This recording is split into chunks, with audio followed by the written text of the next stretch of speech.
intii u dambeysay waxay ahayd nin lahaa xogayaa duulistaan ahay ee xisbiga wadani hadalkiisii hadalka runtii u baahan in laga hadlaana waa ka waxaan inaanu ku sheegayaa adiga iyo xisbiga wadaniba Faysal astaamaha qarankani leeyahay cadowgiisu marka uu tilmaamayo calanka iyo madaxweynaha marka laga yimaado waa astaanta ay meel walba kaga hadlaan weeye Faysal Cali Waraabe wax qabadkiisina waa looga dib u heshiisiintiisii waa looga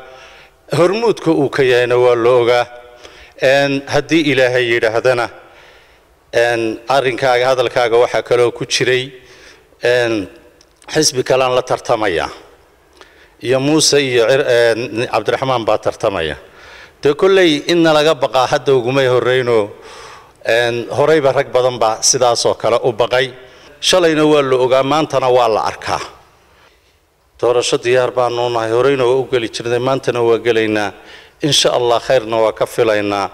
midda kale waxaad ilowsan tahay Cabdiraxmaan inuu ka soo aflaxay oo siyaasadda ku soo bartay kursi Faysal fariisiyay ucid Cabdiraxmaan ka yimid kana soo baxay ra'iisul baarlamaanna ucid ku noqday ayaa ka maqan waxa la yaaba Faysal baa cisho dhaweed hadlo wuxuu yiri dadka yaga Djibouti galaya iyo dadka yaga galaya maxaan ku idhaahdaa Ethiopia waa la dhibaayay dibka laga daayay xisbigu isagoo aad moodo Addis Ababa iyo inuu jigjiga ka mas'uul yahay ayuu jawaab bixiyay war goormay magan la dagaal noqoto war dadkayga dibka laga daayo wax looga jawaabay iyo wax laga yiri toona garan mayno war wadaniyow ummadda waa ku aragtaa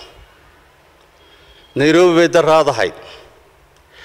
DB Wall iyo saldhiga arrinkoodii markuu socday BBC doodii ay qabatay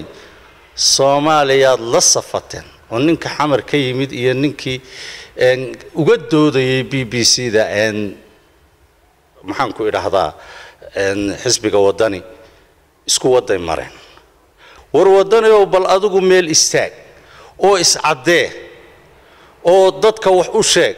Faysal 24 saac koonfur way haystaan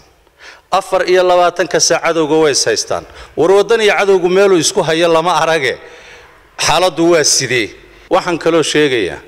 war codka dadka laga doonaya waa dadka reer Soomaaliland war codka la doonaya jigjigana ma yaalo Muqdishona ma yaalo